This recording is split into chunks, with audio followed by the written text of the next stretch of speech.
Bueno, bueno. Muchas gracias. Muchas gracias y los dejamos ahora con la dinastía incomparable de los Tigres. La conducción del señor Mario Castillejos Valle.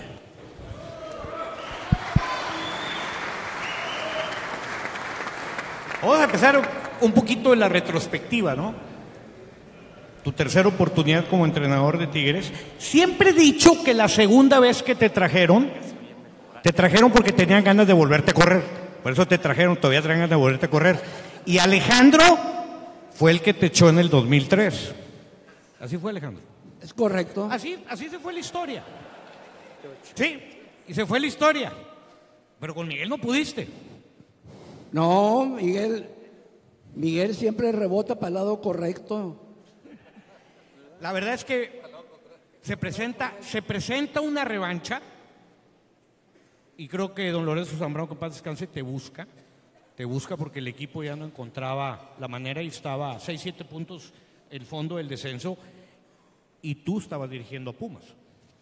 Y les voy a decir una cosa que ni Ferretti sabe, que yo sé.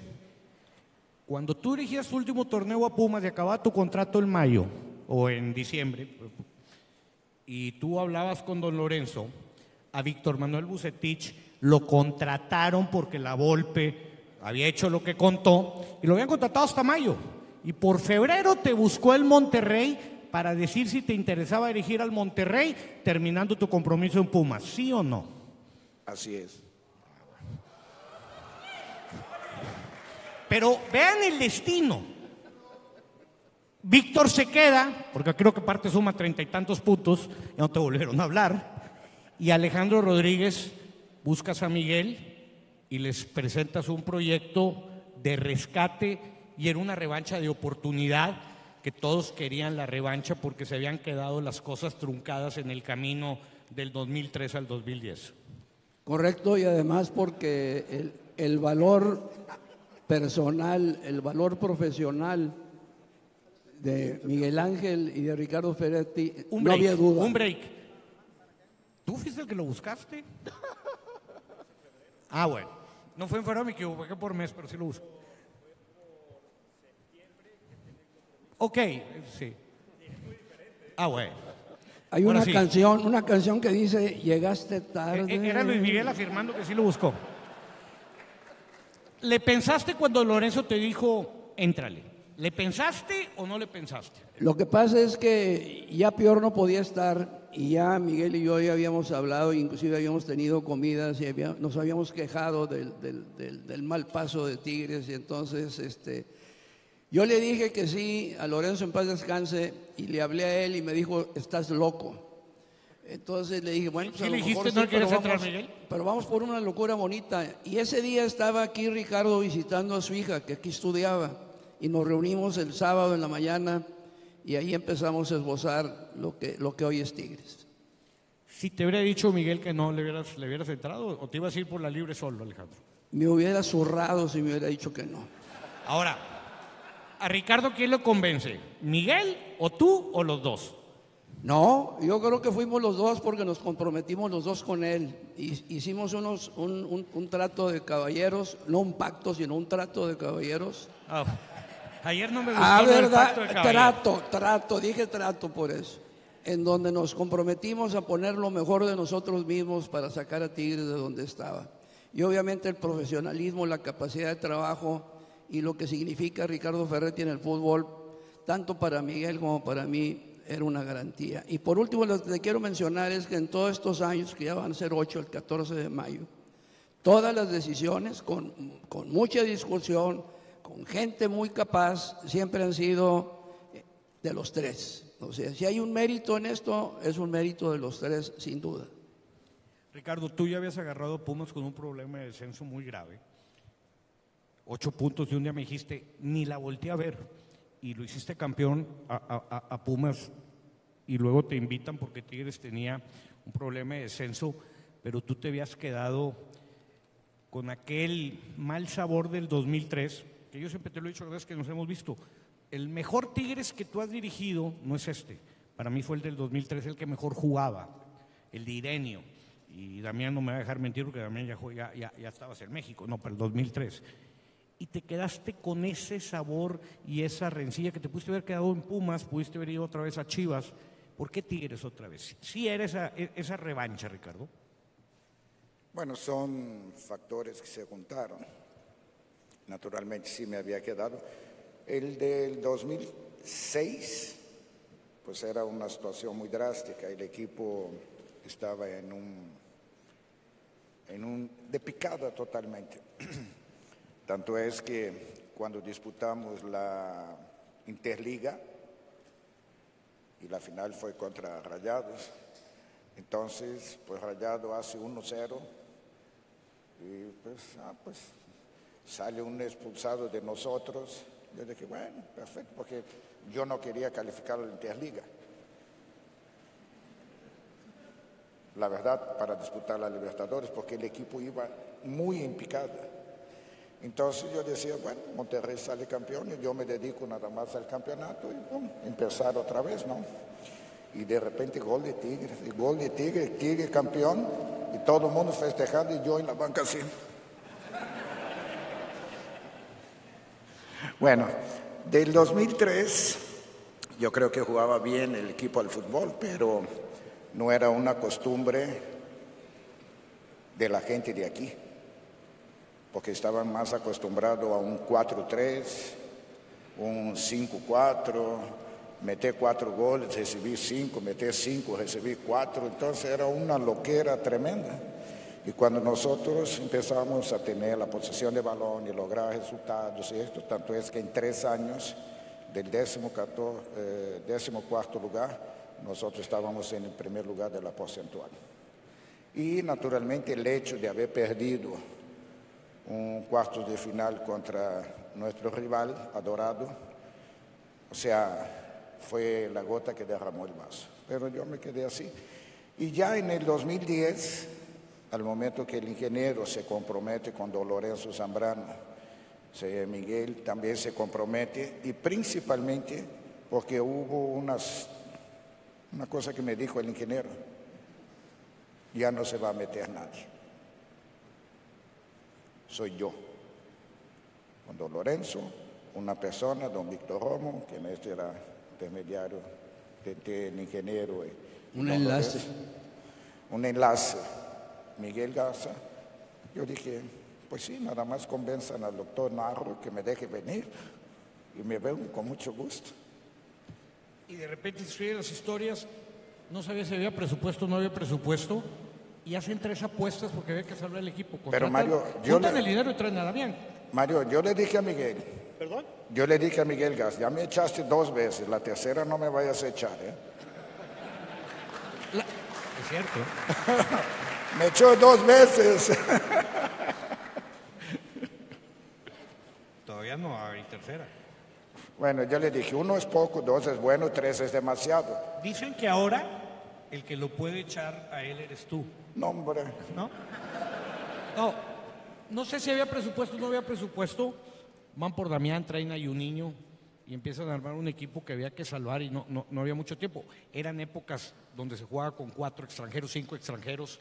Todavía ni empezaba el esquema del naturalizado y tenían 8 puntos por alcanzar, y ese torneo creo que hacen 23 puntos, no califica, pero yo creo que hacen un gran torneo porque se quitan el lastre del descenso, y el siguiente torneo, Damián, son superlíderes.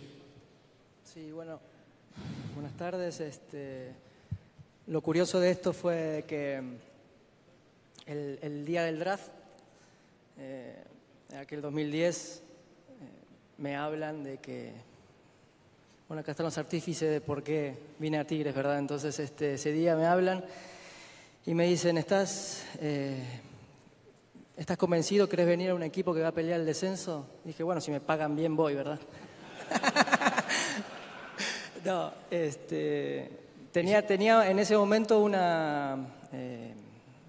otro destino previo, pero venías a un equipo problemado, sí, deportivamente. Sí, en ese momento, años antes, nosotros con el Tuca habíamos conseguido Morelia y había quedado una relación muy, muy buena.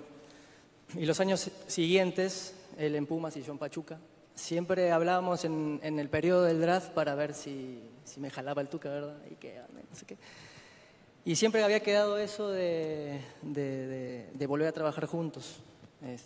Y en el 2010 se dio, yo tenía una posibilidad también, que el ingeniero y Miguel saben, y inmediatamente fue una aceptación de que sí, una apuesta deportiva muy importante.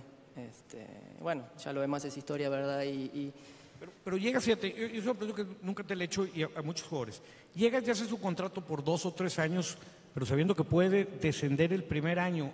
O sea, y dices, bueno, si desciende, no sé si en ese momento deportivamente ustedes cuando firman o haces un intercambio, saben las consecuencias deportivas de una catástrofe en las cuales te puedes meter. Es que netamente la decisión a mí se me consolidó cuando, bueno, contrataron al señor.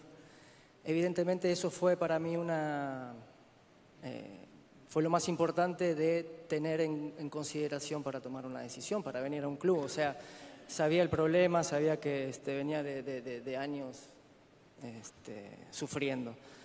Pero ya la experiencia que había vivido con el Tuca, lo que me había dejado, para mí era una base muy firme de saber que, bueno, que evidentemente había que construir, ¿no? Un equipo que había que construir después de tanto sufrimiento, y la verdad no fue nada errónea la decisión. Miguel, esto es una época que hoy todavía no le podemos poner un punto final.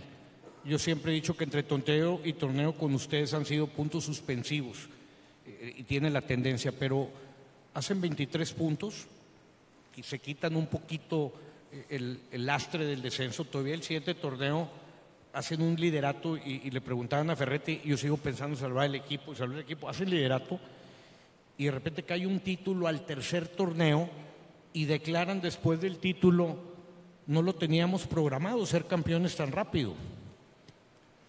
Buenas tardes, Mario, y a todos. Ahorita han platicado muy rápido la historia, tanto Alejandro, de cómo llegamos, Ricardo también en un segundo y Damián. Pero la problemática que traía Tigres en el 2010 era bastante fuerte y siguió con nosotros la problemática, porque la decisión de venir al Club Tigres fue de un día para otro. Fue Alejandro, más bien me puso la pistola y dijo, es sí o sí. No había opción para decir que no y apoyar al Club Tigres y venirnos para acá. Una semana antes del draft. Exactamente, una semana. Entonces la problemática era cómo tomabas una dirección y en una semana ibas a ir al draft sin entrenador. Porque Ricardo sí estaba aquí ese fin de semana, pero él venía un día de fiesta con su hija. Entonces la problemática empieza primero en convencer al señor que convenciera a Pumas el venir a trabajar con nosotros. El rector todavía me dice que está prestado, imagínate.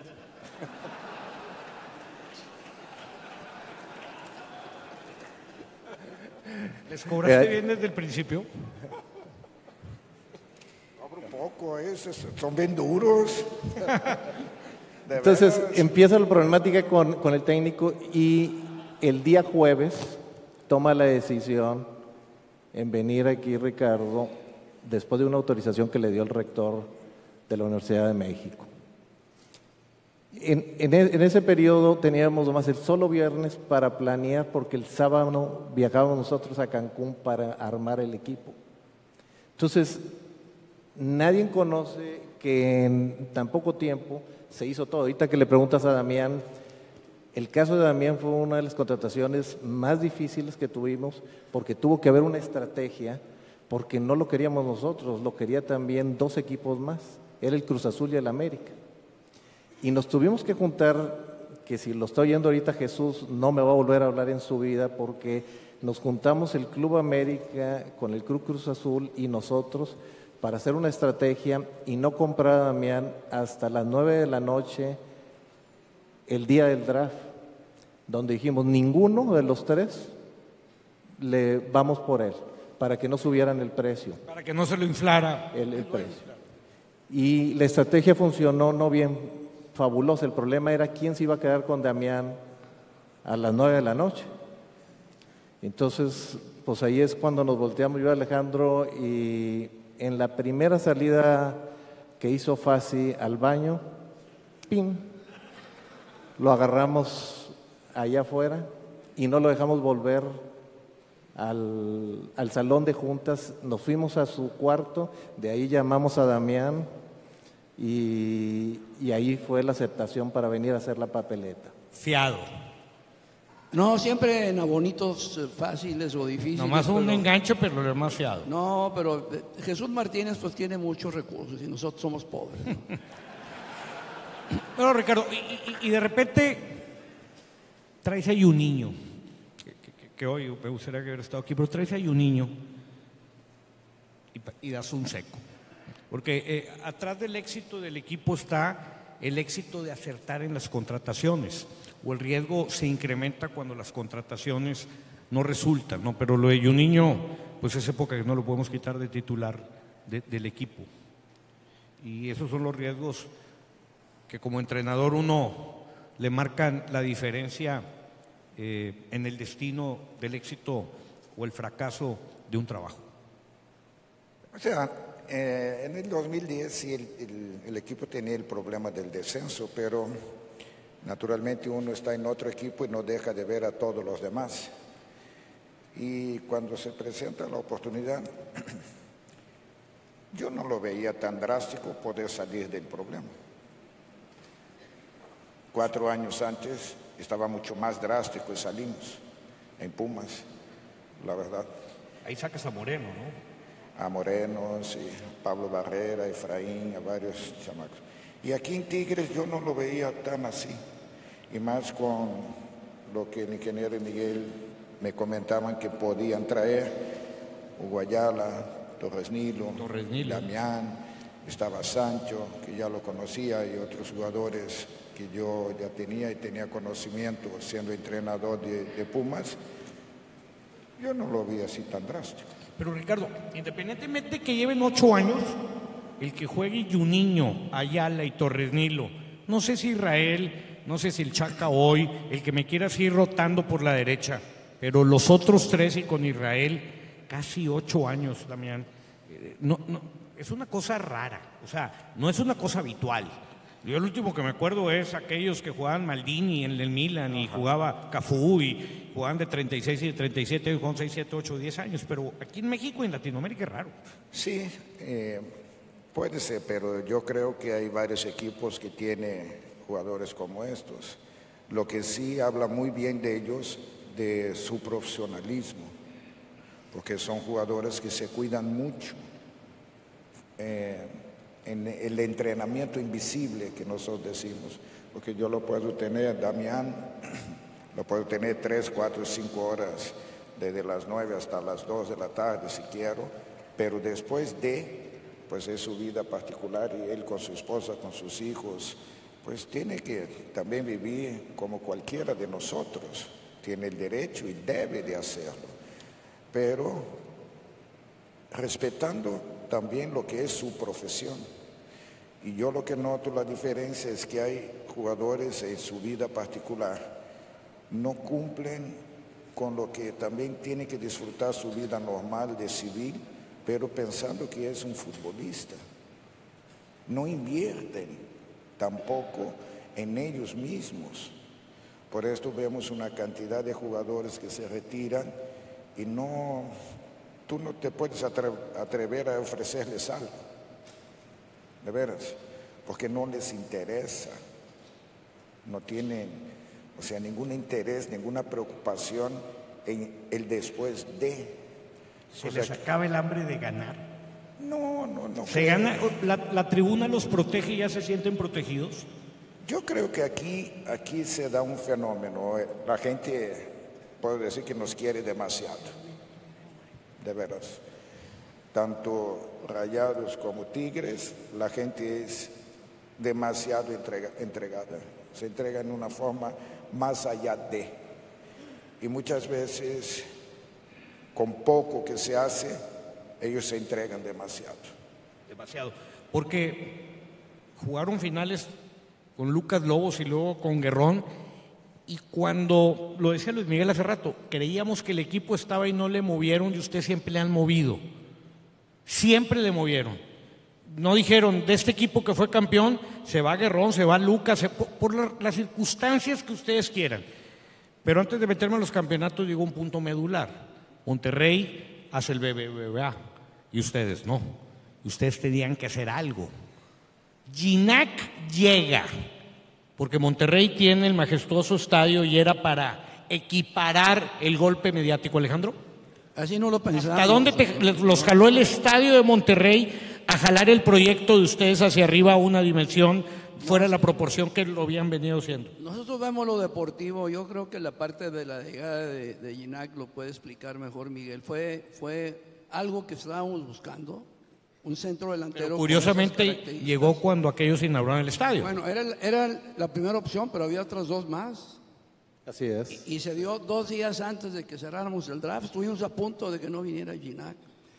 Así tan simple. Y ahorita que tú decías la planeación, pues tuvimos a Luis García y a Marco Rubén, y ahí se va, ¿no? De muchos jugadores que llegaron, no convencieron al cuerpo técnico, no se sintieron ellos seguros en el equipo y tuvieron que salir y teníamos que reponerlos. Con otro nivel, siempre para arriba, como una escalerita, ¿no?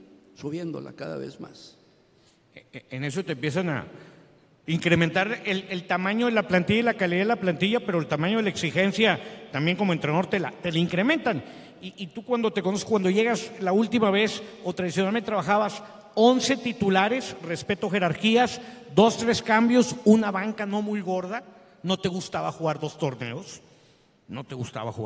si te van a escoger no te gustaba, y hoy tienes un plantel de 18 casi titulares y te has ido modernizado con las exigencias, pero tradicionalmente 11 titulares, 2 del nivel de titular y no tener un vestuario amplio y pesado, que era tu manera de trabajar, y básicamente en un principio de esta década así lo hacías, sin mucha competencia en la banca.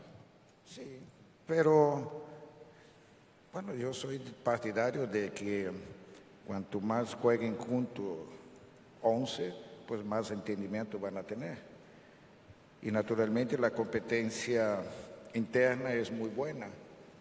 Desde que llegué fue acrecentando, porque Miguel con el ingeniero han dado la tarea de traer más jugadores.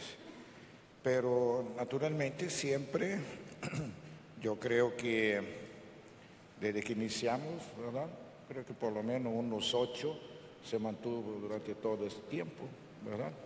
Y yo creo que era la idea que teníamos, los resultados, como pedía el ingeniero, a lo mejor no con picos muy altos, pero siempre continuo hacia arriba, paulatinamente, poco a poquito.